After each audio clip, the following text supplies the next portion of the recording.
PM Modi, रक्षा मंत्री राजनाथ सिंह और NSA Ajit Doval ने शहीदों को श्रद्धांजलि दी। उधर तीनों सेनाओं के प्रमुखों ने उन्हें श्रद्धा सुमन अर्पित किए। तमाम खबरें दिखाते हैं टॉप 9 अलविदा कमांडर। देश के पहले सीडीएस बिपिन रावत समेत सभी शहीदों को प्रधानमंत्री नरेंद्र मोदी ने भावभीनी श्रद्धांजलि दी। ताबूतों में बंद देश के शहीदों को पीएम मोदी ने हाथ जोड़कर नमन किया। पीएम मोदी ने ताबूतों के सामने सिर झुकाया और अपनी आंखें बंद कर श्रद्धा सुमन अर्पित किए।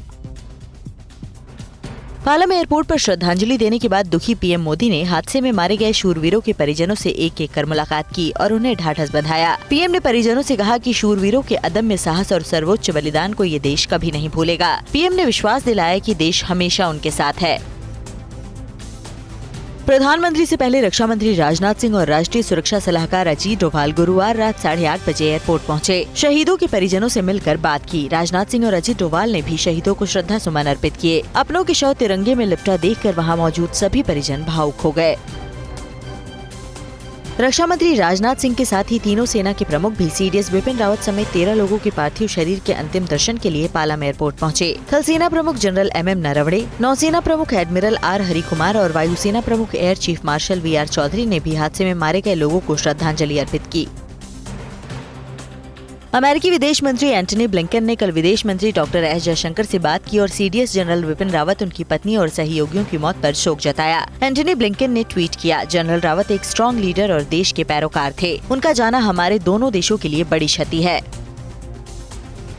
पालम एयरपोर्ट पर जनरल बिपिन रावत और उनकी पत्नी मधुलिका रावत को श्रद्धांजलि देने जब उनकी बेटियां पहुंची तो दोनों अपने माता पिता के ताबूत को कुछ देर तक एकटक देखती रहीं। वहीं ब्रिगेडियर लीडर की दोनों बेटियां अपने पिता को ताबूत में देखकर फफक कर रो पड़ी। दोनों ने ताबूत चूमकर अपने पिता को अंतिम विदाई दी। राष्ट्रीय सुरक्षा सलाहकार अजीत डोभाल ने भी कुन्नूर हेलीकॉप्टर हादसे में मारे गए लोगों को श्रद्धांजलि दी। डोभाल ने दिवंगत सीडीएस जनरल बिपिन रावत, उनकी पत्नी और अन्य को सिर झुकाकर अपने श्रद्धा सुमन अर्पित किए। श्रद्धांजलि देने के बाद एनएसए अजीत डोभाल ने मृतकों के परिजनों से मुलाकात कर शोक संवेदना व्यक्त की।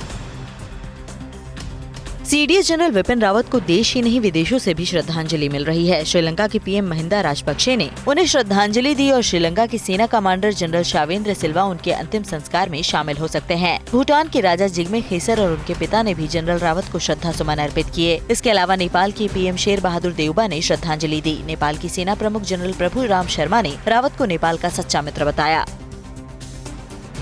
भारत में इजरायल के राजदूत नाओर किलोन ने कहा कि जनरल रावत भारत के वीर पुत्र थे। इजरायल और भारत के बीच मजबूत रक्षा संबंधों में उनका बड़ा योगदान था। हमारे लिए ये एक दोस्त का नुकसान है। हमारे देश का शीर्ष नेतृत्व उन्हें जानता था, उनकी दोस्ती को अहमियत देता था।